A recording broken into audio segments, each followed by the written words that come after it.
Bad time ಅನ್ನುವಂಥದ್ದು ಬಂದಾಗ ಹುಲ್ಕಡ್ಡಿ ಕೂಡ ಆವಾಗ್ಬೋದು, ಹುಷಾರು ಕಣ್ರಪ್ಪ ಅಂತ ನಮ್ಮ ಹಿರಿಯರು ಹೇಳಿರ್ತಕ್ಕಂಥ ಮಾತು ಎಂದಿಗೂ ಸುಳ್ಳಾಗುವುದಿಲ್ಲ. ಎಲ್ರಿಗೂ ನಮಸ್ಕಾರ. ನಮ್ಮ ನ್ಯೂಸ್ ಅಲರ್ಟ್ ಯೂಟ್ಯೂಬ್ ಚಾನಲ್ಗೆ ನಿಮಗೆ ಸ್ವಾಗತ. ನಾನು ಚಂದನ್. ಚಿತ್ರದುರ್ಗದ ರೇಣುಕಾಸ್ವಾಮಿ ಹತ್ಯೆಯ ಪ್ರಕರಣಕ್ಕೆ ಸಂಬಂಧಪಟ್ಟಂತೆ ಏನೇನೆಲ್ಲ ಬೆಳವಣಿಗೆ ಆಗಿದೆ ಅನ್ನೋದು ಬಹುಶಃ ನಿಮಗೆ ಗೊತ್ತಿರುತ್ತೆ ಅಂತ ನಾನು ಭಾವಿಸ್ತೀನಿ. ನಟ ದರ್ಶನ್ ಸೇರಿದಂತೆ ಒಟ್ಟು 7 ಜನ ಪ್ರೆಸೆಂಟ್ ಜೈಲಿನಲ್ಲಿದ್ದಾರೆ. ಉಳಿದವರು ಬೇಲ್ನಲ್ಲಿ ಆಚೆ ಇದ್ದಾರೆ. ಸೊ ದರ್ಶನ್ ಜೊತೆಗಿರ್ತಕ್ಕಂಥ ಅಷ್ಟು ಆರೋಪಿಗಳಲ್ಲಿ ಓರ್ವ ಆರೋಪಿಯ ವಿಚಾರ ಇವತ್ತು ಬೆಳಕಿಗೆ ಬಂದಿದೆ. ಮಾಧ್ಯಮಗಳಲ್ಲೂ ಕೂಡ ಒಂದು ಸುದ್ದಿ ಬೆಳಗ್ಗೆಯಿಂದನೂ ಕೂಡ ಮಾನ್ಯತೆಯನ್ನು ಪಡ್ಕೊಂಡು ಹೋಗ್ತಾ ಇದೆ. ಅಂತಂದರೆ ಹೆಚ್ಚು ಪ್ರಸಾರ ಆಗ್ತಾ ಇದೆ ಒಂದು ಸುದ್ದಿ. ಏನಂತಂದರೆ ಅಕ್ಯೂಸ್ಡ್ ನಂಬರ್ 14 ಅಂದರೆ ಆರೋಪಿ ಸಂಖ್ಯೆ 14ರ ಪ್ರದೋಷ್ ಎನ್ನುವಂಥ ವ್ಯಕ್ತಿ ಈ ಒಂದು ಕೇಸ್ಗೆ ಸಂಬಂಧಪಟ್ಟಂತೆ ಆರೋಪಿ ಆಗಿರುವುದರಿಂದ ಈ ಕೇಸ್ನಲ್ಲಿ ನಾನು ಅವತ್ತು ಶೆಡ್ನಲ್ಲಿ ಏನೇನು ಕಂಡೆ, ಏನೇನು ಗಮನಿಸಿದೆ, ಈ ಕೇಸ್ನಲ್ಲಿ ನನ್ನ ಪಾತ್ರ ಏನು ಎಲ್ಲವನ್ನೂ ಕೂಡ ನಾನು ಕ್ಷಮೆಯಾಗಿ ಒಪ್ಕೊಂಡು ಮಾಫಿ ಸಾಕ್ಷಿ ಆಗ್ತೀನಿ, ನನ್ನನ್ನು ಕ್ಷಮಿಸಿಬಿಡಿ ಅಂತ ಕೋರ್ಟ್ಗೆ ಅವರ ವಕೀಲರ ಮೂಲಕ 59ನೇ CCH ಕೋರ್ಟ್ ಅಂದರೆ ಸಿಟಿ ಸಿವಿಲ್ ಕೋರ್ಟ್ ಏನಿದೆ ಅಲ್ಲಿಗೆ ಇವತ್ತು ಅರ್ಜಿಯನ್ನು ಹಾಕಿದ್ರು. ಅದಕ್ಕೆ ಸಂಬಂಧಪಟ್ಟಾಗ ಇವತ್ತು ಅರ್ಜಿ ಕೂಡ ಈ ಕ್ಷಣ ಅಂದರೆ ನನಗೇನು ವಿಡಿಯೋ ಮಾಡ್ತಿದ್ದಿಲ್ಲ, ಸ್ವಲ್ಪ ಮುಂದೂಡಿಕೆ ಆಗಿದೆ. ಕಾರಣ ಏನು ಅಂತಂದರೆ ಇನ್ನಿಬ್ಬರು ಹೊರಗಡೆ ಇರ್ತಕ್ಕಂಥ ಐ ಥಿಂಕ್ ಅವ್ರ ಹೆಸರು ಬಂದು ಸ್ಟೋನಿ ಬ್ರೂಕ್ಸ್ನ ವಿನಯ್, ಹಾಗೆಯೇ ಮತ್ತೊಬ್ಬರು ಬಂದು ಐ ಥಿಂಕ್ ಅವ್ರ ಹೆಸರು ರವಿಶಂಕರ್. ಅವರಿಬ್ಬರು ಕೂಡ ನಾವು ಕೂಡ ಸಾಕ್ಷಿ ಹೇಳ್ತೀವಿ ಈ ಕೇಸ್ನಲ್ಲಿ, ಮಾಫಿ ಸಾಕ್ಷಿಯಾಗಿ ನಮ್ಮನ್ನು ಕೂಡ ಪರಿಗಣಿಸಿ ಅಂತ ಮನವಿ ಸಲ್ಲಿಸಿದ್ರಂತೆ. ಸೊ ಹಾಗಾಗಿ ಒಟ್ಟಿಗೆ ಎರಡು ಕೂಡ ಇವರಿಬ್ರದ್ದು ಪ್ಲಸ್ ಇವ್ರದ್ದು ಒಟ್ಟಿಗೆ ಕುಲಾಬ್ ಆಗೋದು ಬೇಡ ಅನ್ನೋ ಕಾರಣಕ್ಕೆ ಏನು ಮಾಡಿದ್ದಾರೆ, ನೀವು ನಿಮ್ಮ ವಕೀಲರು ಸಂಬಂಧಪಟ್ಟ ಹಾಗೆ ಸಪ್ರೇಟ್ ಅರ್ಜಿಯನ್ನು ಹಾಕ್ಕೊಳ್ಳಿ, ಈ ಅರ್ಜಿ ಸಪ್ರೇಟಾಗಿ ನಡೀಲಿ ಅಂತ ಇವರು ವಕೀಲರು ಕೇಳ್ಕೊಂಡಿದ್ರಿಂದ ಸ್ವಲ್ಪ ಮುಂದೂಡಿಕೆ ಆಗಿದೆ ಪ್ರದೋಷ್ ಅರ್ಜಿ ವಿಚಾರಣೆಗೆ ಸಂಬಂಧಪಟ್ಟಂತೆ. ಈ ಸಂದರ್ಭದಲ್ಲಿ ನನಗೆ ಒಂದು ಸಾಂಗ್ ನೆನಪಾಗ್ತಾ ಇದೆ. ಇದೇ ದರ್ಶನ್ ಅವರು ಅಭಿನಯಿಸಿರ್ತಕ್ಕಂಥ ನವಗ್ರಹ ಸಿನಿಮಾದ ಸಾಂಗ್. ಆ ಸಾಂಗ್ ನಿಮಗೂ ಗೊತ್ತಿರುತ್ತೆ, ತುಂಬ ಫೇಮಸ್ ಸಾಂಗ್ ಅದು.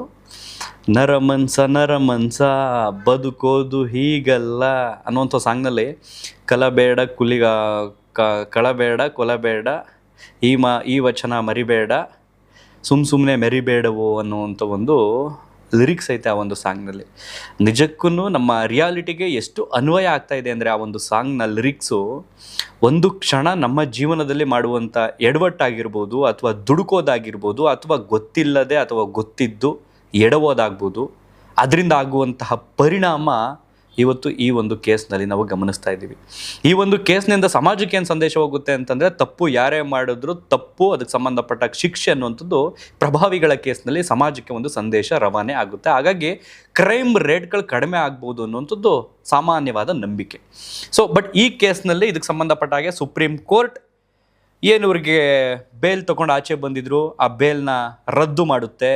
ಅಂದರೆ ಇಲ್ಲಿನ ಪ್ರಾಸಿಕ್ಯೂಷನ್ ಮೇಲ್ಮನವಿಯನ್ನು ಸಲ್ಲಿಸಿದ್ರಿಂದ ಅದಾದ ನಂತರ ಮತ್ತೆ ಇವರು ಒಳಗಡೆ ಹೋಗುವಂಥ ಪರಿಸ್ಥಿತಿ ನಿರ್ಮಾಣ ಆಗುತ್ತೆ. ಅದಾದ ನಂತರ ಬೇರೆ ಬೇರೆ ಹೈಕೋರ್ಟ್ಗಳಿಗೂ ಕೂಡ ನೋಟಿಸ್ ಹೋಗುತ್ತೆ. ಯಾವುದೇ VIP ಆಗ್ಬೋದು, ಅವನಿಗೆ ರಾಜ್ಯಾತಿಥ್ಯ ಜೈಲುಗಳಲ್ಲಿ ಸಿಗುವಂಗಿಲ್ಲ ಅಂತಂದ್ಬಿಟ್ಟು ಒಂದು ಶಿಕ್ಷೆ ಕೂಡ ಆಗುತ್ತೆ. ಇಲ್ಲಿ ಯಾರು ಜೈಲಾಧಿಕಾರಿ ಇದಕ್ಕೆ ಸಂಬಂಧಪಟ್ಟಾಗೆ ಸಹಕಾರ ಕೊಟ್ಟಿದ್ರು ಅವ್ರನ್ನ ಸಸ್ಪೆಂಡ್ ಮಾಡಿ ಅಂತ. ಸೊ ಅದರಿಂದ ಜೈಲಾಧಿಕಾರಿಗಳಿಗೆ ಈಗ ಒಂದು ಭಯವೂ ಇದೆ. ಅದಾದ ನಂತರ ಮತ್ತೆ ಇವ್ರ ಕಡೆಯವರು ಸುಪ್ರೀಂ ಕೋರ್ಟ್ಗೆ ಮತ್ತೆ ಬೇಲ್ ಅರ್ಜಿಗೆ ಹಾಕ್ತಾರೆ. ಅಲ್ಲಿ ಬೇಲ್ ಅರ್ಜಿ ತಿರಸ್ಕಾರ ಆಗುತ್ತೆ, ಅದನ್ನು ಟೇಬಲ್ ತೊಗೊಳ್ಳೋದು ಇಲ್ಲ. ಅದ್ರ ಜೊತೆಗೆ ಅವ್ರು ಹೇಳೋದೇನು ಅಂತಂದರೆ, ಮುಂದಿನ ವರ್ಷ ಮೇ ತಿಂಗಳೇನಿದೆ ಅಂದರೆ 2027ರ ಮೇ ತಿಂಗಳು ಒಳಗಡೆ ಈ ಕೇಸ್ಗೆ ಸಂಬಂಧಪಟ್ಟಂತೆ ಒಂದಿಷ್ಟು ಸಾಕ್ಷಿಗಳು ಅಂತ ಏನು ಹೇಳ್ತಾರೆ, ಅವುಗಳ ವಿಚಾರಣೆ ಏನಾದರೂ ಆಗಲಿಲ್ಲ, ಇದು ಒಂದು ಇತ್ಯರ್ಥಕ್ಕೆ ಬರಲಿಲ್ಲ ಅಂತಂದರೆ ಮೇ ತಿಂಗಳ ನಂತರ ಜಾಮೀನು ಕೊಡಬೇಕಾ ಬೇಡವಾ ಅಂತ ಯೋಚನೆ ಮಾಡ್ತೀವಿ. ಅಲ್ಲಿ ತನಕ ನೀವು ಯಾವ ಕಾರಣಕ್ಕೂ ಮತ್ತೆ ಪುನಃ ಈ ಜಾಮೀನು ಅದು ಇದು ಅಂತ ವಿಚಾರ ತರಬೇಡಿ ಇಲ್ಲಿಗೆ ಅಂತ ಮನವರಿಕೆ ಮಾಡಿ ಕಳಿಸಿದೆ. ಸೊ ಹಾಗಾಗಿ ಎಲ್ರಿಗೂ ಗೊತ್ತಾಗ್ಬಿಟ್ಟಿದೆ, ಬರೋ ವರ್ಷ ಮೇ ತಿಂಗಳು ತನಕ ಬೇಲ್ ಸಿಗೋದು ಡೌಟು ಅಂತ. ಸೊ ಇದರ ಮಧ್ಯೆ ಈಗ ನಟ ದರ್ಶನ್ ರವರಿಗೆ ಹಾಗೇನೆ ಒಳಗಿರ್ತಕ್ಕಂಥ ಇನ್ನೊಂದಷ್ಟು ಜನ ಆರೋಪಿಗಳಿಗೆ ಮತ್ತೆ ಸಂಕಷ್ಟ ಶುರುವಾಗುವಂಥ ಸಾಧ್ಯತೆ ಹೆಚ್ಚಾಗ್ತಾ ಇದೆ. ಸೊ ಇದರಿಂದ ಏನೇನೆಲ್ಲ ಆಗಬಹುದು ಅನ್ನುವಂಥದ್ದನ್ನು ನಾವು ಡೀಟೇಲ್ ಆಗಿ ನೋಡೋದಾದರೆ, ಮೊದಲಿಗೆ ನಮ್ಮ ನ್ಯಾಯಾಂಗ ವ್ಯವಸ್ಥೆಯಲ್ಲಿ ಅವಕಾಶ ಇದೆ. ತಪ್ಪು ಮಾಡಿದವರ ಜೊತೆಗೆ ಒಂದಷ್ಟು ಜನ ಇರ್ತಾರೆ, ಅವರನ್ನು ಆರೋಪಿಗಳು ಅಂತ ಪರಿಗಣಿಸಿ ಬಂಧಿಸ್ತಾರೆ. ಅದರಲ್ಲಿ ಯಾರಿಗಾದ್ರೂ ಮುಂದೆ ಆಗುವಂತಹ ಶಿಕ್ಷೆಯ ಪ್ರಮಾಣ ಆಗಿರ್ಬೋದು, ಅಥವಾ ನಾಳೆ ದಿನ ನಾವು ಜೀವಾವಧಿ ಶಿಕ್ಷೆಯನ್ನು ಅನುಭವಿಸಿ ಜೀವನ ಪರ್ಯಂತ ಇಲ್ಲೇ ಕೊಳಿತೀವಿ ಅನ್ನೋಂಥ ಭಯ ಇರ್ಬೋದು. ಅದು ನಿರ್ಮಾಣ ಆದಾಗ ಅಥವಾ ಅವ್ರ ಮನಸ್ಸಿಗೆ ಬಂದಾಗ, ನಾನು ಈ ಕೇಸ್ನಲ್ಲಿ ಏನೇನೆಲ್ಲ ಕಂಡಿದ್ದೀನಿ, ಏನೇನೆಲ್ಲ ಗಮನಿಸಿದ್ದೀನಿ, ಜೊತೆಗೆ ನನ್ನ ಪಾತ್ರ ಏನು ಅಂತ ಸ್ಪಷ್ಟವಾಗಿ ಕ್ಷಮೆ ಕೇಳೋ ಮೂಲಕ ಅಲ್ಲಿ ಸಾಕ್ಷಿ ರೂಪದಲ್ಲಿ ಆ ಒಂದು ಆರೋಪಿ ಸಾಕ್ಷಿ ರೂಪದಲ್ಲಿ ಕನ್ವರ್ಟ್ ಆಗಿ ಅವನು ಹೇಳ್ಕೊಂಡ ಅಂತಂದರೆ ಅದರಲ್ಲಿ ಅವನ ಪಾತ್ರ ಏನಿದೆ ಅದನ್ನು ಪರಿಗಣಿಸಿ ಶಿಕ್ಷೆಯ ಪ್ರಮಾಣವನ್ನು ನಮ್ಮ ನ್ಯಾಯಾಂಗ ವ್ಯವಸ್ಥೆ ನೀಡುತ್ತೆ. ಅವನಿಗೆ ಬೇಲ್ ಕೊಡಬೇಕಾ ಅಥವಾ ಇಲ್ಲ ಇವನಿಗೂ ಶಿಕ್ಷೆ ಆಗುತ್ತೆ ಅದರಲ್ಲಿ, ಬಟ್ ಇವನಿಗೆ ಶಿಕ್ಷೆಯ ಪ್ರಮಾಣ ಕಡಿಮೆ ಇರುತ್ತೆ ಅನ್ನೋಂಥದ್ದನ್ನು ನಾವು ಸಹಜವಾಗಿ ಗಮನಿಸಿದ್ದೀವಿ. ಅದೇ ರೀತಿ ಈ ಕೇಸ್ನಲ್ಲೂ ಆಗಬಹುದು. ಇತ್ತೀಚೆಗಷ್ಟೇ ವಿನಯ್ ಕುಲಕರ್ಣಿ ಅವರ ಕೇಸ್ ಏನಿತ್ತು ಅಂತಂದರೆ ಯೋಗೀಶ್ ಗೌಡ ಅವರ ಹತ್ಯೆ ಕೇಸ್ ಏನಿತ್ತು, ಅದಕ್ಕೂ ಸಂಬಂಧಪಟ್ಟಾಗ ಸೇಮ್ ಇದೇ ಆಗಿದ್ದು. ಅದಾದ ನಂತರ ಅದರಲ್ಲೊಬ್ಬ ವ್ಯಕ್ತಿ ಮಾಫಿ ಸಾಕ್ಷಿಯಾಗಿ ಪರಿಗಣಿಸ್ತಾರೆ. ಅದಾದ ನಂತರ ಅವರಿಗೆ ಜೀವಾವಧಿ ಶಿಕ್ಷೆ ಆಗುತ್ತೆ. ಪ್ರೆಸೆಂಟಿಗೆ ಅವರು ಹೊರಗಡೆ ಬೇಲ್ನಲ್ಲಿ ಬಂದಿದ್ದಾರೆ. ಸೊ ಈ ಕೇಸ್ನಲ್ಲಿ ಏನಾಗುತ್ತೆ ಅನ್ನುವಂಥದ್ದು ಗೊತ್ತಿಲ್ಲ. ದಿನದಿಂದ ದಿನಕ್ಕೆ ಟ್ವಿಸ್ಟ್ ಮೇಲೆ ಟ್ವಿಸ್ಟು ಈ ಒಂದು ಕೇಸ್ನಲ್ಲಿ ನಮಗೆ ಕಾಣ್ತಾ ಇದೆ. ಕೆಲವರಂತಾರೆ ರಾಜಕೀಯದ ಪ್ರಭಾವ ಜಾಸ್ತಿ ಆಗಿದೆ, ಅದಕ್ಕೆ ಆ ಮನುಷ್ಯನ ಹೊರಗಡೆ ತರೋದಕ್ಕಂತೂ ಯಾರೂ ಕೂಡ ಹೋಗ್ತಿಲ್ಲ ಅನ್ನೋಂಥದ್ದು ಒಂದು ಕಡೆ ಆಯಿತು ಅಂತಂದರೆ, ಮತ್ತೊಂದು ಕಡೆ ಕೇಸ್ನ ಗೌರ್ಮೆಂಟು ತುಂಬ ಸ್ಟ್ರಾಂಗಾಗಿ ಪರಿಗಣಿಸಿದೆ. ಗೌರ್ಮೆಂಟ್ ಅನ್ನೋದಕ್ಕಿಂತ ನ್ಯಾಯಾಂಗ ವ್ಯವಸ್ಥೆ ಅದನ್ನು ತುಂಬ ಸ್ಟ್ರಾಂಗಾಗಿ ಪರಿಗಣಿಸಿದೆ.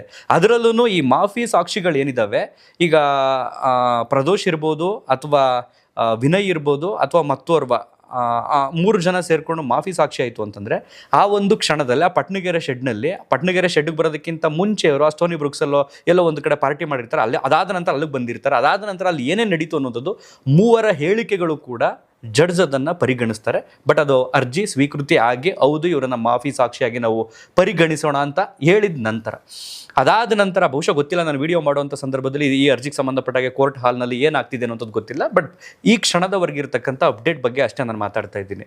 ಸೊ ಅವ್ರು ಉಳಿದವ್ರದ್ದು ಇವತ್ತೇ ಅರ್ಜಿ ಹಾಕ್ತಾರಾ ಅಥವಾ ನಾಳೆ ಹಾಕ್ತಾರಾ ಗೊತ್ತಿಲ್ಲ, ಅವರವರ ವಕೀಲರು. ಸೊ ಇಲ್ಲಿ ಏನಾಗಿರ್ಬೋದು ಹಾಗಾದರೆ ಅನ್ನೋದನ್ನು ನಾವು ನೋಡೋದಾದರೆ, ಪ್ರೆಸೆಂಟಿಗೆ ಅವರು ಪ್ರದೋಷ್ ಅವರು ಜೈಲಿನಲ್ಲಿ ಇದ್ದಾರೆ ನಟ ದರ್ಶನ್ ಅವರ ಜೊತೆಗೆ ಪರಪ್ಪನ ಅಗ್ರಹಾರದಲ್ಲಿ.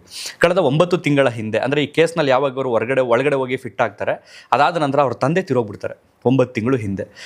ಇವ್ರಿಗೆ ಸಪ್ರೇಟಾಗಿ ಅಡ್ವೊಕೇಟ್ ಈ ಕೇಸ್ನ ಹ್ಯಾಂಡ್ಲ್ ಮಾಡ್ತಿದ್ದಾರೆ. ಈ ಕಡೆ ಯಾವಾಗ ಬೇಲ್ ಕ್ಯಾನ್ಸಲ್ ಆಗಿ ಎಲ್ಲ ಒಳಗಡೆ ಒಟ್ಟಿಗೆ ಹೋದರು. ಅದಾದ ನಂತರ ಬಹುಶಃ ಅವ್ರ ಮನೆಯವರು ವಕೀಲರ ಮೂಲಕ ತಿಳಿಸಿದ್ರ ಅಥವಾ ವಕೀಲರು ಕಾನೂನಿನ ರೂಪ ಏನಿದೆ ಅದನ್ನು ತಿಳಿಸಿದ್ರ, ನಾಳೆ ದಿನ ಈ ರೀತಿ ಇದೆ, ನೀವು 14 ವರ್ಷ ಜೀವಾವಧಿ ಶಿಕ್ಷೆ ಅಂತ ಬಂದರೆ ಫಿಕ್ಸ್ ಆಗೋಗ್ಬೋದು, ಕನ್ವಿಕ್ಟ್ ಆಯಿತು ಅಂತಂದರೆ ಮುಗೀತು, ಹೇಳೋದಕ್ಕಾಗಲ್ಲ. ಅದಕ್ಕೆ ಒಂದು ಪರಿಹಾರ ಮಾರ್ಗ ಅಂತಿದೆ. ಅಂದರೆ ನೀವು ಮಾಡಿರ್ತಕ್ಕಂಥ ತಪ್ಪನ್ನು ಒಪ್ಕೊಂಡು ಅಲ್ಲಿ ಏನು ನಡೀತು ಅಂತ ಹೇಳೋದನ್ನು ಮಾಫಿ ಸಾಕ್ಷಿ ಅಂತ ಹೇಳ್ತೀವಿ. ನೀನಾರು ಹೇಳ್ತೀಯ ಅಂತ ಅವ್ರಿಗೆ ಮನವರಿಕೆ ಮಾಡಿದ್ರೆ ಏನೋ ಗೊತ್ತಿಲ್ಲ. ಇದರಲ್ಲಿ ಪ್ರದೋಷ್ಗೆ ಅವ್ರ ತಂದೆ ಕಳ್ಕೊಂಡಂಥ ಆತಂಕ, ಭಯ ಅಥವಾ ಸಮಾಜದಲ್ಲಿ ಮುಂದೆ ಏನಾಗ್ಬೋದು ಅನ್ನೋಂಥ ಒಂದು ಪ್ರಶ್ನೆ ಹುಡ್ಕೊಳ್ತೇನೋ ಗೊತ್ತಿಲ್ಲ. ಆ ವ್ಯಕ್ತಿ ಈಗ ಮಾಫಿ ಸಾಕ್ಷಿಗೆ ನಾನು ರೆಡಿ ಇದ್ದೀನಿ ಅಂತ ಹೇಳ್ತಿದ್ದಾರೆ. ಮಾಫಿ ಸಾಕ್ಷಿ ಮೀನ್ಸ್ ಬೇರೆ ಏನೂ ಅಲ್ಲ, ಆ ಕ್ಷಣದಲ್ಲಿ ಏನೇನು ಆಯಿತು, ನಾನು ಏನೇನು ಗಮನಿಸ್ದೆ, ನನ್ನ ಪಾತ್ರ ಏನು, ಹತ್ಯೆಯ ಪ್ರಕರಣದಲ್ಲಿ ನಾನು ಕೂಡ ಭಾಗಿನ ಅಥವಾ ಕೇವಲ ಈ ಹತ್ಯೆ ಪ್ರಕರಣಕ್ಕೆ ಸಂಬಂಧಪಟ್ಟಂಗೆ ನಾನು ಹುಡುಗರನ್ನ ಕರ್ಕೊಂಡು ಬಂದ, ಹಣದ ವ್ಯವಸ್ಥೆ ಮಾಡಿದ್ನ ಅಥವಾ ಮೀಡಿಯೇಟರ್ ಕೆಲಸ ಮಾಡಿದ್ನ, ಅದಷ್ಟೇ ಮುಖ್ಯವಾಗಿರುತ್ತೆ. ಸಾಕ್ಷಿ ಏನಾದರೂ ನಾಶ ಮಾಡೋದಕ್ಕೆ ನಾನು ಕೂಡ ಪ್ರಯತ್ನ ಪಟ್ಟಿದ್ನ. ಸೊ ಇದೆಲ್ಲವೂ ಕೂಡ ಜಡ್ಜ್ ಅದನ್ನು ಪಾಯಿಂಟ್ಸ್ ಟು ಪಾಯಿಂಟ್ಸ್ ಅದನ್ನು ನೋಟ್ ಮಾಡ್ಕೊಳ್ತಾರೆ. ಅದಾದ ನಂತರ ಇನ್ವೆಸ್ಟಿಗೇಷನ್ ಏನು ನಡೀತಾ ಇರುತ್ತಲ್ಲ, ಈಗ ಪೊಲೀಸರ ಇನ್ವೆಸ್ಟಿಗೇಷನ್ನು, ಅದಕ್ಕೆ ಸಂಬಂಧಪಟ್ಟಾಗ ಸಾಮ್ಯತೆ ಆಗಬೇಕು ಹೇಳಿಕೆಗಳು. ಸೊ ನಾನು ಇದರಿಂದ ಬಚಾವಾಗ್ಬಿಡ್ತೀನಿ, ಮಾಫಿ ಸಾಕ್ಷಿ ಹೇಳ್ಕೊಂಡು ಏನೇನೋ ಕ್ರಿಯೇಟ್ ಮಾಡಿ ಹೇಳ್ತೀನಿ ಅಂತಂದ್ರೆ ಅಲ್ಲಿ ನಡೆಯಲ್ಲ. ಬದಲಿಗೆ ಸಾಮ್ಯತೆ ಆಗಬೇಕು. ಅಲ್ಲಿ ಪೊಲೀಸರು ಮಾಡಿರ್ತಕ್ಕಂಥ ತನಿಖೆಯಲ್ಲಿ ಏನಿರುತ್ತೆ, ಈ ವ್ಯಕ್ತಿ ಹೇಳಿರ್ತಕ್ಕಂಥ ವಿಚಾರ ಏನಿರುತ್ತೆ, ಎರಡೂ ಕೂಡ ಹೊಂದಾಣಿಕೆ ಆಗಬೇಕು. ಹೌದು, ಇವನು ಹೇಳಿರ್ತಕ್ಕಂಥದ್ದು ಈ ಕ್ಷಣದಲ್ಲಿ ಈ ಟೈಮ್ನಲ್ಲಿ ಇದಾಗಿತ್ತು, ಇಂಥ ಸಂದರ್ಭದಲ್ಲಿ ಈ ವ್ಯಕ್ತಿ ಇಲ್ಲಿದ್ದ A1 ಇಲ್ಲಿದ್ದ, A2 ಇಲ್ಲಿದ್ರು, A3 ಇಲ್ಲಿದ್ರು, A4 ಇಲ್ಲಿದ್ರು. ಸೊ ಒನ್ ಬೈ ಒನ್ ಯಾರ್ಯಾರು ಎಲ್ಲೆಲ್ಲಿದ್ರು, ಯಾವ್ಯಾವ ಸಂದರ್ಭದಲ್ಲಿ ಆಯಿತು, ಎಲ್ಲವೂ ಕೂಡ ಡೀಟೇಲ್ ಆಗಿ ಅದಕ್ಕೆ ಸಂಬಂಧಪಟ್ಟಾಗ ಆಯಿತು ಅಂತಂದಾಗ ಬಹುಶಃ ಅವ್ರಿಗೆ ಕೋರ್ಟ್ ಅದನ್ನು ಪರಿಗಣಿಸಿ ಇವ್ರದ್ದು ಪಾತ್ರ ಏನಾದರೂ ಈ ಹತ್ಯೆ ಪ್ರಕರಣದಲ್ಲಿ ಚಿಕ್ಕದಾಗಿತ್ತು ಪಾತ್ರ ಅಂತಂದರೆ ಬಹುಶಃ ಕೋರ್ಟ್ ಇವ್ರಿಗೆ ಬೇಲ್ ಕೊಡಬಹುದು. ಅಥವಾ ಇವ್ರ ಪಾತ್ರವೂ ಕೂಡ ಇದೆ, ಇವನು ಒಂದಷ್ಟು ದಿನ ಇರಲಿ ಜೈಲಲ್ಲಿ ಅಂತ ಆದೇಶ ಕೊಡಬಹುದು. ಅಥವಾ ಅಪ್ಪಿತಪ್ಪಿ ಏನಾದ್ರು ಕನ್ವಿಕ್ಟ್ ಆಯಿತು ಅಂತಂದರೆ ನೀನು ಕೂಡ ಜೀವನ ಪರ್ಯಂತ ಇರ್ಬೋದು, ಗೊತ್ತಿಲ್ಲ, ಅದು ಹೇಳೋದಕ್ಕಾಗಲ್ಲ. ಕೋರ್ಟ್ ಅದನ್ನು ಪರಿಗಣಿಸುತ್ತೆ ಮುಂದಿನ ದಿನಗಳಲ್ಲಿ. ಅದ್ರ ಬಗ್ಗೆ ಅಷ್ಟು ಆಳವಾಗಿ ಮುಂದಿನ ದಿನಗಳಲ್ಲಿ ಗೊತ್ತಾಗುತ್ತೆ. ಸದ್ಯಕ್ಕಂತೂ ಗೊತ್ತಿಲ್ಲ. ಈ ಪ್ರೆಸೆಂಟ್ ಇರ್ತಕ್ಕಂಥ ಕೇಸ್ನ ಸ್ವರೂಪ ಏನಿದೆ ಅಂತಂದರೆ, ನಟ ದರ್ಶನ್ ಅವರಿಗೆ ಸಂಕಷ್ಟ ಫಿಕ್ಸ್ ಅನ್ನುವಂಥದ್ದನ್ನು ನೀವು ಗಮನಿಸ್ತಾ ಇದ್ರಿ, ಎಲ್ಲ ಕಡೆ ಕೂಡ ವೈರಲ್ ಆಗ್ತಾ ಇದೆ. ಬಟ್ ಅದು ನನ್ನ ಪ್ರಕಾರ ಜಡ್ಜ್ ಇವ್ರಿಗೆ ಮನವರಿಕೆ ಮಾಡ್ತಾರೆ ಅಂತ ಅನಿಸುತ್ತೆ. ಸಾಕ್ಷಿ ಹೇಳಿಕೆಗೆ ಹೋದಾಗ ನಾಳೆ ದಿನ ಇದರಿಂದ ಆಗುವಂಥ ಪರಿಣಾಮ, ನೀನು ಕೂಡ ಕನ್ವಿಕ್ಟ್ ಆಗ್ಬೋದು ಅಥವಾ ನಿನಗೂ ಕೂಡ ಶಿಕ್ಷೆ ಪ್ರಮಾಣ ಈ ರೀತಿ ಇರಬಹುದು. ಅಥವಾ ಅಪ್ಪಿತಪ್ಪಿ ನೀನು ಹೇಳ್ತಾ ಇರೋದು ಸಾಕ್ಷಿ ವಿಚಾರದಲ್ಲಿ ಬಂದು ಸುಳ್ಳು ಹೇಳ್ತಾ ಅಂತಂದರೆ ಅದಕ್ಕೆ ಇನ್ನೂ ಶಿಕ್ಷೆ ಪ್ರಮಾಣ ಜಾಸ್ತಿ ಇರ್ಬೋದು.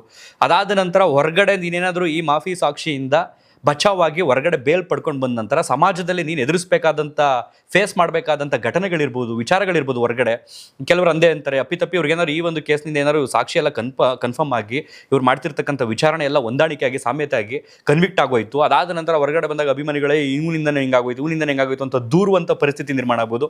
ಅದೆಲ್ಲವನ್ನು ನೀವು ಫೇಸ್ ಮಾಡೋಕ್ಕೆ ರೆಡಿ ಇದ್ದೀರಾ ಅಂತೆಲ್ಲ ಕೇಳಿಕೊಂಡೆ ಬಹುಶಃ ಮುಂದಿನ ಪ್ರಕ್ರಿಯೆ ನಡೀಬೋದು ಅಂತ ನಾನು ಅಂದ್ಕೊಂಡಿದ್ದೀನಿ.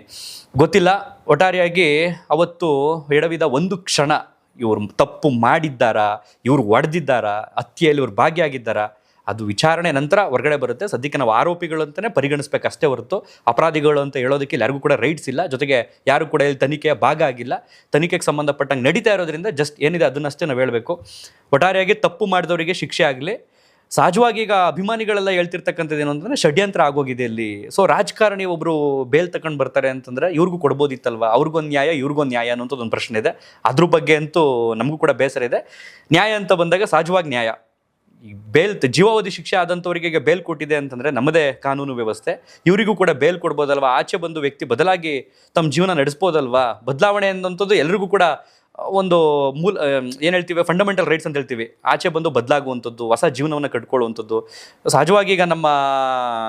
ಈಗ ಜೈಲಿನಲ್ಲೇ ಜೀವಾವಧಿ ಶಿಕ್ಷೆ ಅನುಭವಿಸ್ತಿರ್ತಕ್ಕಂಥ ಎಷ್ಟೋ ಕೈದಿಗಳಿಗೆ ಅವರನ್ನು ಹೊರಗಡೆ ತರುವಂಥ ಪರಮೋಚ್ಚ ಅಧಿಕಾರ ಇರತಕ್ಕಂಥದ್ದು ರಾಷ್ಟ್ರಪತಿಗಳಿಗೆ. ಕಾರಣ ಏನು ಅಂತಂದರೆ ಅವರ ಸನ್ನಡತೆಯ ಆಧಾರದ ಮೇಲೆ ಬಿಡುಗಡೆಯಾಗಿ, ಅಂದರೆ ಅವರು ನಡವಳಿಕೆ ಯಾವ ರೀತಿ ಇದೆ, ಜೈಲಿನೊಳಗಡೆ ಯಾವ ರೀತಿ ಇದ್ದಾರೆ, ಇಂಥವ್ರು ಹೊರಗಡೆ ಹೋದರೆ ಮತ್ತೆ ಬದಲಾವಣೆ ಬದುಕ್ತಾರೆ ಬಿಡಿ ಅನ್ನುವಂಥದ್ದೊಂದು ಒಂದು ಅಧಿಕಾರ ರಾಷ್ಟ್ರಪತಿಗಳಿಗಿದೆ. ಸೊ ಆ ರೀತಿ ಎಷ್ಟೋ ಜನ ಆಚೆ ಬಂದಿದ್ದಾರೆ, ಬದಲಾಗಿ ನಮ್ಮ ಮುಂದೆನೇ ಇದ್ದಾರೆ, ಕಣ್ಮುಂದೆನೇ. ಸೊ ಹಾಗಾಗಿ ಗೊತ್ತಿಲ್ಲ ಇದರಲ್ಲಿ ಏನಿದೆ ಅನ್ನುವಂಥದ್ದು ನಿಜಕ್ಕೂ ನನಗೆ ಅರ್ಥವೇ ಆಗ್ತಿಲ್ಲ. ಏನನ್ನು ಹೇಳಲಾಗದಂತಹ ಪರಿಸ್ಥಿತಿ ಇಲ್ಲಿದೆ. ಯಾವ ಸಂದರ್ಭದಲ್ಲಿ ಏನೇನಾಗ್ತಿದೆ, ಯಾವ ಸಂದರ್ಭದಲ್ಲಿ ಏನಾಗ್ತಿಲ್ಲ, ಒಂದು ಅರಿವೇ ಇಲ್ಲ ಇದರಲ್ಲಿ. ಮೊನ್ನೆಷ್ಟೇ ರಾಮನಗರದ ಕರಗ ಉತ್ಸವದಲ್ಲಿ ಡಿ ಕೆ ಶಿವಕುಮಾರ್ ಅವರು ಮುಖ್ಯಮಂತ್ರಿಗಳು ಮಾತನಾಡುವಂಥ ಸಂದರ್ಭದಲ್ಲಿ ಡಿ ಬಾಸ್ ಅಂತ ಅಭಿಮಾನಿಗಳು ಕೂಗ್ಕೊಳ್ತಾರೆ. ಅವರು ಕೂಡ ಅದಕ್ಕೆ ಪ್ರತಿಕ್ರಿಯೆಯನ್ನು ಕೊಡ್ತಾರೆ, ಸ್ಪಂದಿಸ್ತಾರೆ. ಅದಾದ ನಂತರ ಆಕ್ರೋಶ ಅವ್ರಿಗೂ ಕೂಡ ಸಹನೆ ಕಳ್ಕೊಳ್ಳುತ್ತೆ. ಅವ್ರಾಗ ಮತ್ತೆ ಪುನಃ ಕೂಗ್ದಾಗ ಅದಾದ ನಂತರ ಅವ್ರು ಹೇಳ್ತಾರೆ, ನಾನು ಜೈಲಿಗೆ ಹೋಗಿರ್ಲಿವಾ, ಚಾಮುಂಡೇಶ್ವರಿ ಪ್ರಾರ್ಥನೆ ಮಾಡಿದ್ದೆ, ನೀವು ಪ್ರಾರ್ಥನೆ ಮಾಡಿ, ಪ್ರಯತ್ನ ಕೈಗೂಡ್ಬೋದು ಆದರೆ ಪ್ರಾರ್ಥನೆ ಕೈ ಬಿಡೋದಿಲ್ಲ ಅಂತ ಅವರು ಕೂಡ ಹೇಳ್ತಾರೆ. ಅದಾದ ಮಾರನೇ ಬೆಳಿಗ್ಗೆಗೆ ಅಂದರೆ ಇವತ್ತು ಮತ್ತೆ ಒಂದು ಕೇಸ್ಗೆ ಟ್ವಿಸ್ಟ್ ಬರ್ತಾರೋದ್ರಿಂದ ಎಷ್ಟೋ ಜನ ಮೊನ್ನೆ ಫ್ಯಾನ್ಸ್ಗಳ ಥರ ಕೂಗಿದ್ದಕ್ಕೆ ಹಿಂಗೆ ಆಗ್ತೈತೆ ಅನ್ನೋಂಥದ್ದನ್ನು ಕೂಡ ಈಗ ಪ್ರಶ್ನೆಯಾಗಿ ಉಡ್ಕೊಂಡ್ಬಿಟ್ಟಿದೆ. ನೋಡೋಣ ಯಾವಾಗ ಈ ಒಂದು ಕೇಸ್ಗೆ ಸಂಬಂಧಪಟ್ಟಂತೆ ವಿಧಿ ಏನು ಫಿಕ್ಸ್ ಮಾಡ್ಕೊಂಡಾಯ್ತೋ, ಕಾನೂನು ಏನು ಗಮನಿಸ್ತಾ ಇತ್ತೋ, ತನಿಖೆ ಏನೇನು ನಡೀತಾ ಇತ್ತೋ, ಫಾಸ್ಟ್ ಟ್ರ್ಯಾಕ್ ಕೋರ್ಟ್ ಅಂದರೆ ತ್ವರಿತಗತಿಯ ನ್ಯಾಯಾಲಯವು ಕೂಡ ಈ ಒಂದು ಕೇಸ್ಗೆ ಸಂಬಂಧಪಟ್ಟಂಗೆ ಈಗ ನಿರ್ಮಾಣ ಆಗಿರೋದ್ರಿಂದ, ಸ್ಥಾಪನೆ ಆಗಿರೋದ್ರಿಂದ ವಿಚಾರಣೆಯೂ ಕೂಡ ಡೇ ಬೈ ಡೇ ನಡೀತಾ ಇತ್ತೆ. ಈ ಕಡೆ ಪ್ರಾಸಿಕ್ಯೂಷನ್ ಅಂತಂದ್ರೆ ಈಗ SP ಪ್ರಸನ್ನ ಕುಮಾರ್ ಅವರು ಈಗ ಮಾಫಿ ಸಾಕ್ಷಿಯನ್ನು ಒಪ್ಕೊಳ್ತಾರೆ, ಅವರು ಕೋರ್ಟ್ ಪರಿಗಣಿಸುತ್ತಾ, ಎಲ್ಲವನ್ನೂ ಕೂಡ ಕಾದು ನೋಡಬೇಕು ಏನಾಗುತ್ತೆ ಅನ್ನೋಂಥದ್ದು ಅರಿವು ಈ ಕ್ಷಣದವರೆಗೂ ಯಾರಿಗೂ ಕೂಡ ಇಲ್ಲ, ಸ್ವತಃ ಜೈಲಿನಲ್ಲಿರ್ತಕ್ಕಂಥ ಆರೋಪಿಗಳಿಗೂ ಕೂಡ ಇಲ್ಲ. ಕಾದು ನೋಡೋಣ ಈ ಒಂದು ಕೇಸ್ನಲ್ಲಿ ಏನೇನಾಗುತ್ತೆ ಅನ್ನೋಂಥದ್ದನ್ನು. ಮತ್ತೊಂದು ವಿಡಿಯೋದಲ್ಲಿ ಸಿಗೋಣ. ಧನ್ಯವಾದ.